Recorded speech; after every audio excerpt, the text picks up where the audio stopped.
अस्सलाम वालेकुम व्यूअर्स, कैसे हैं आप?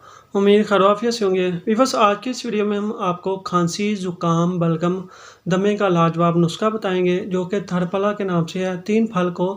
तीन फल को तरफला कहते हैं। इसमें है आंवला है, बहीरा है, सब्ज़ हरीर है।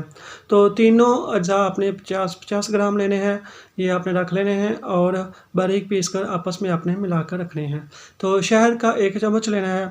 तो इस तरह फला यानी कि इन तीनों का जो सफ़ूफ है उसी में आपने मिक्स करके रख लेना है।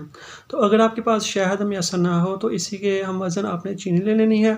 तो वो मिक्स करके सादा पानी से आपने हर रोज़ खाना है। तो अगर सुबह नहार मुँह आप खा लें तो बहुत बेहतर है। अगर तबीयत ना करे तो नाश्ते के बाद और रात को सोते वक़्त ले लेना है। इससे क्या होगा, नज़ला, ज़ुकाम, खांसी, ब्लड प्रेशर, दमा, बलगम को बहुत ही फ़ायदा होता है।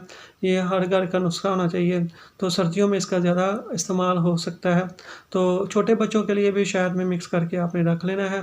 दूध के बाद या पहले निसफ़ चमचा देते रहें। तो इससे गले की जो खरखराहट है, ज़ुकाम वगैरह को भी आराम आ जाता है। हरीर वैसे भी जिगर के लिए मुफीद है। तो जो आंवला है दिमाग के लिए और नज़र की ताकत के लिए काफ़ी अच्छा है। बहीरे का काम भी जिगर को दुरुस्त करना है। जिन लोगों को दूध भी हज़म ना होता हो या दूध से बलगम पैदा होती हो तो वो दिन के टाइम 1 चम्मच ये जो थरपला आपको बताया है दूध के हमरा आप वो खा लें करें, तो इससे दूध आसानी से हज़म भी हो जाया करेगा। तो व्यूअर्स, ये नुस्खा मैंने नोट किया हुआ था। तरफला आम हर बंदे को पता है, जिनको नहीं पता वो उनको मैंने बता दिया है। आंवला, बहीरा और सब्ज़ हरीर को कहते हैं। तो ये नुस्खा बताया है, आप आज़माएँ, काफ़ी अच्छा है। आगे जो मौसम आ रहा है उसमें सर्दियाँ आ रही हैं, आप इसको ज़्यादा इस्तेमाल करें तो काफ़ी इसके फ़वाइद मिलेंगे। तो भी बस आज की इस वीडियो में इतना ही। मिलते हैं नेक्स्ट वीडियो में, तब तक के लिए अल्लाह हाफ़िज़।